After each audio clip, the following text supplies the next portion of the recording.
Team Heretics qualified for Madrid, and in doing so might have found this year's DEMON1. The fight, two guns better than one. Yedijay had his turn to back him up, but Mini Boo's backing up Team Heretics, just trying to run the clock now.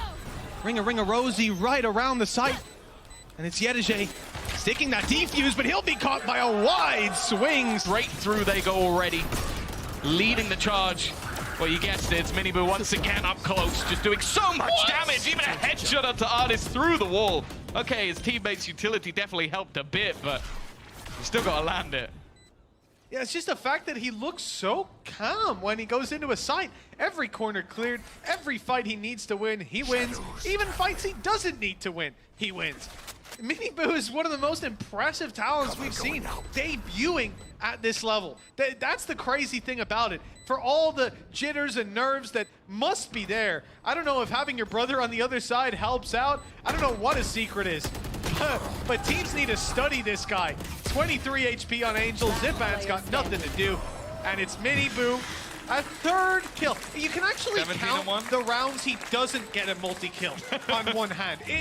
Just how do you I feel like at this this point it might be 0. It's 17 and 1, Tom. Of course it's 0. Let's find out how Team Heretics managed to qualify for Madrid by beating Navi on Navi's map pick a breeze with an insane attack off where Miniboo finished this game 24-6. Let's start here with the very first pistol round, where we're going to break this down into two different parts. The first one is the first part of the plan, which is just very simply, we're going to go to A. We're going to just group up here and come towards the A site. Really nothing too unusual about this overall, and they're going to manage to just drone in, push Angel off this angle just here, and go and plant the spike. But they will have a weird idea coming off the back of that, right? So you see it's actually Benji planting the spike just there, and actually they had a gate crash lineup here for Miniboo to actually come back, and we'll get to that later. But let's first talk about this first idea of coming towards this A site and why Team Heretics did this on their pistol. Because Navi had actually played on Breeze in their prior 2 games as well. So let's take a look at their defensive pistols in that one.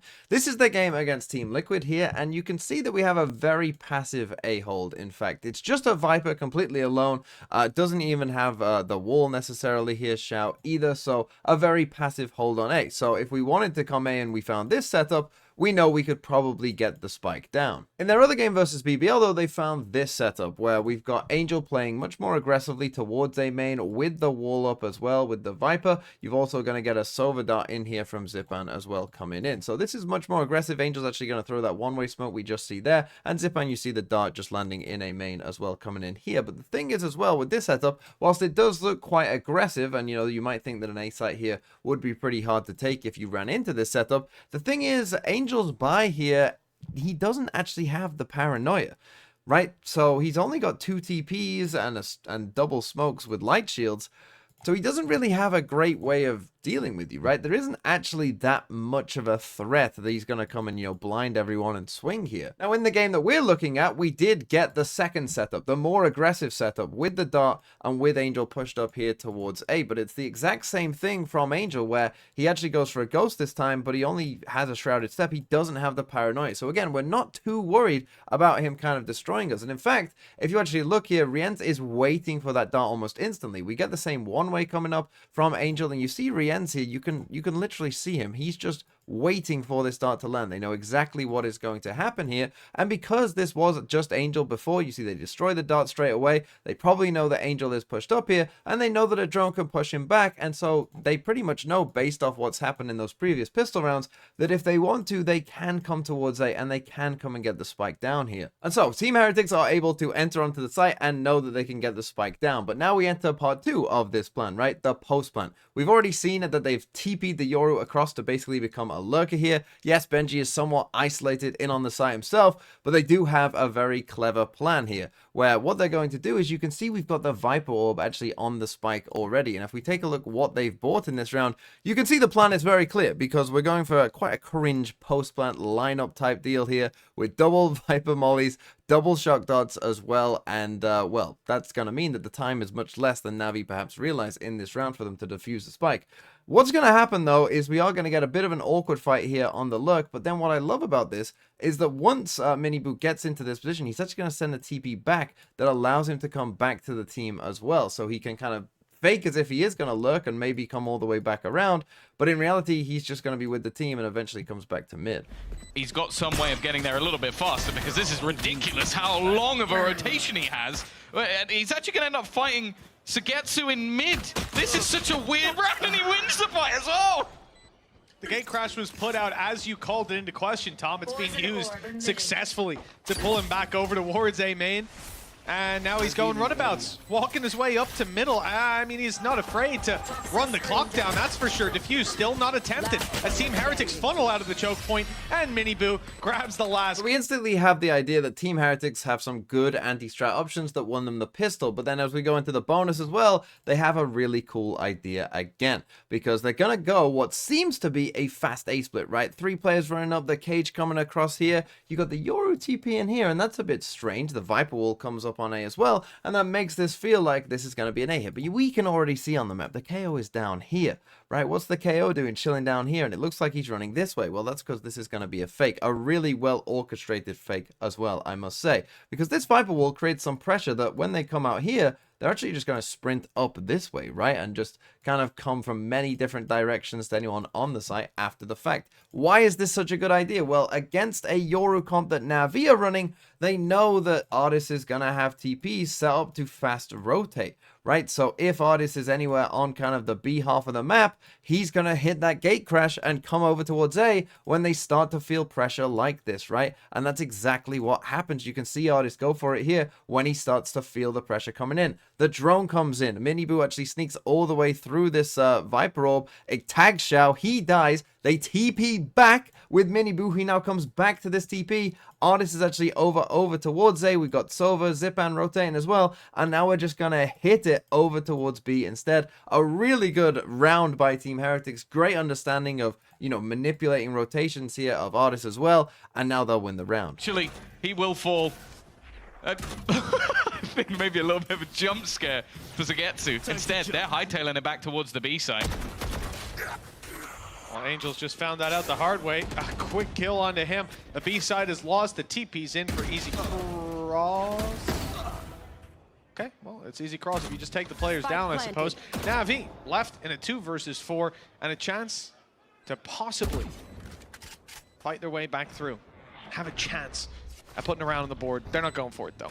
The next full gun round, round number 5, Team Heretics go back to their pistol round strategy where they're going to come up here, go for a fast A hit again. We're going to get the TP is going to come back here out to spawn, and Miniboo is going to lurk again. He's going to find a lot of value actually in this one from lurking up on the kind of staircase here and finding some kills. But the thing is, they know that they can secure A. Again, the first problem might be like, how do we know we're going to take the A site? Well, this time we know we're going to take the A site because we've got a Yoru ult, right? Which again just creates pressure and creates in your mind that Yoru is on A, right? So why is he lurking in mid? And then why is he TPing back to the team? Like, you know, it's the Yoru's all over the place in this round, but it just makes it so hard for Navi to keep track of what's going on. And again, because of the Yoru, they know that they're pretty much going to be able to secure that A plant, and then Miniboo can go on from there. Take space and look to combo a lot of what they have with it. He is using it immediately, straight in towards this site, already spotting out Angel. Trying to get the information on the rest of the players. Padatek has gone down, though. And that decoy was well and truly spotted with the numbers on the attack thinning out. And the flash is already burned up for Miniboo. Someone needs to be the hero this squad desperately needs. Good flash, though. Or, well, lucky flash for Benji Fishy, I suppose, because it might have caught him, but it sent Angel backwards as well. Decoy on its way, not going to be given any respect. Benji Fishy bypasses it, takes a fight deeper. Now there's a gate crash coming. He's seen it. He's heard it. He knows where it is, and it's destroyed. Swinging out for a fight. He knows there's a player close, but Zipan will still land the shots first. In all the meantime, Miniboo has managed to jump up top, find himself an angle, harass them a little bit, cause problems for this side of the defense. And they're breaking through into a stacked up set of players, weapons drawn, aimed, ready. And the timer already ran fully down. Heretics have done an absolutely fantastic job of pushing and pulling this defensive squad on the way back through. Then comes round number 7, the next full buy round. And again, it's insane from Team Heretics because this time they go for basically their A split idea.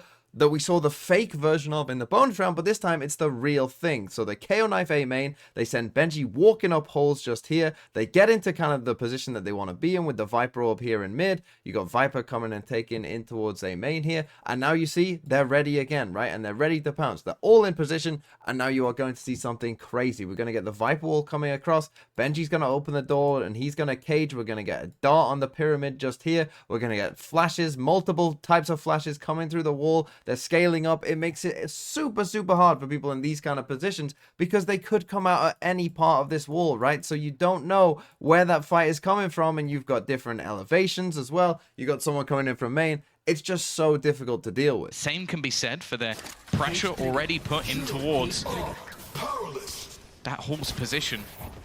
Utility taken away. That means the Artist's escape plan no longer exists, and neither does Xiao. It's a little bit labor, but a Miniboo is anything but another kill for him. Benji goes down being aggressive, though. It's a 3v3 scenario. But we did end up in a 3v3, and they're about to get Cypher ulted as well. But our boy on Yoru again is going to make a massive difference in this round. In Heretics' favor. If I'm not mistaken, Miniboo, just put out a gate crash there, is sitting 12 kills and 1 death. Not bad for a start. Let's see if we can double up those deaths. Well, he's coming close to doubling up the kills in just a matter of rounds. Ult already popped. Info for 1, info for 2.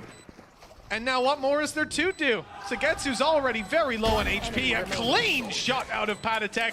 And well, Sagetsu doesn't know where to look.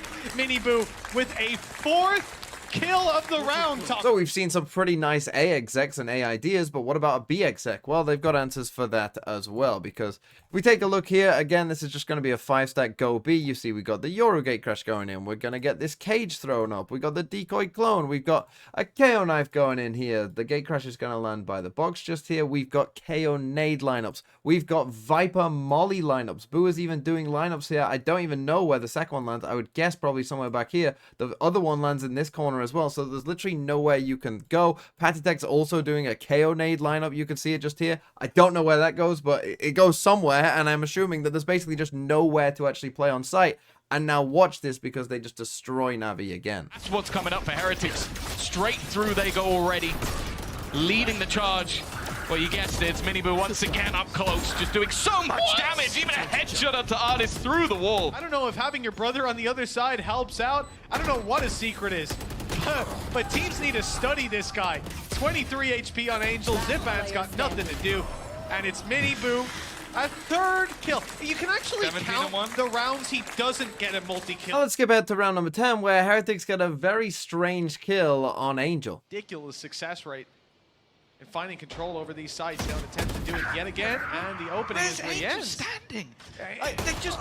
And so, much like Tom there, you might be thinking, what the hell is Angel doing? Of course, it is a mistake by Angel. He takes a step too far forward and is now visible from this angle. And for Angel, no one is actually holding this, right? No one is actually holding kind of anything towards the double doors here. And so he's just a free kill, right? But actually, if you take a look at some other footage from Navi, this is something that maybe Heretics thought they could do quite often. Because you may have noticed in the round that we showed previously that Artist is in a very similar spot on that round where they go for their A split, and Artist actually ends up dying in this position. Now, in this instance, Artist is aware and is watching that position, but he thinks he's going to be safe getting out. But again, it's a bit of a misplay by Navi, because they have a KO ult this round, and that's why Artist kind of can't get out and is trapped in this pretty awful position overall. But again, if we go back to look at some of Navi's other games, there are clues that might lead you to knowing that potentially a kill is available for you, like in their Team Liquid game here. Let's take a look at this one, right? Because Artist has an op in this one, okay?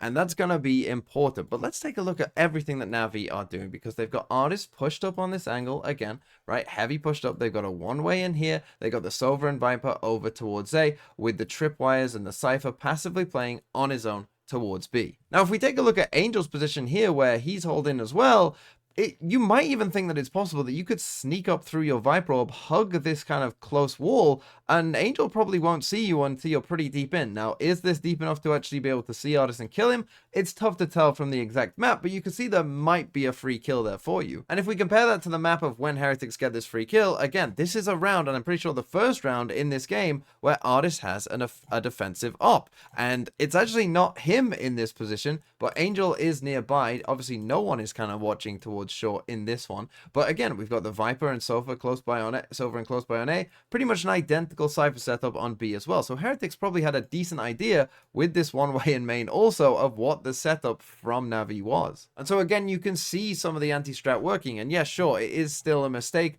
by Angel to, you know, take a little step forward and put himself out into the open there.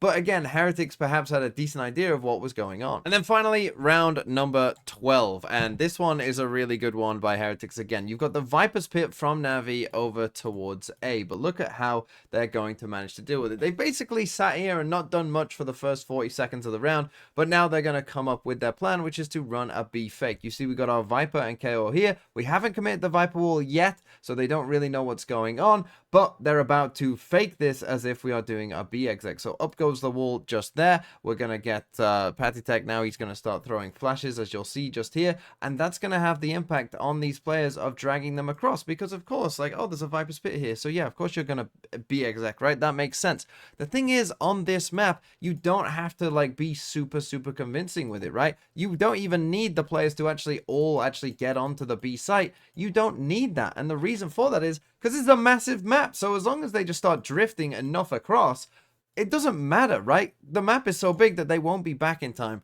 That's the point. And here's the thing. Xiao gets completely isolated alone. And now we've got a Yoru ult as well. And Yoru ult versus Viper's Pit is quite good. Is Zipan with that Hunter's Fury. But this bait has worked perfectly. Shoulder fake, move players away. They're hunting for where Xiao is going to be, removing him from that pit completely.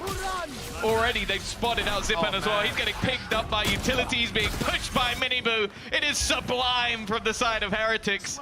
They have thought of everything, even leaving Panatek behind to catch one on the rotate. And then the Viper's Pit comes on as well. I mean, this is a textbook round for Team Heretics. The way they pulled the map, the lurk they left, the ultimate, the taking the orb into faking A, putting their Viper wall there, flashing out, and then catching these players completely unaware on the A side. There was no way that was going to work out. 10 rounds for the side of Team Heretics.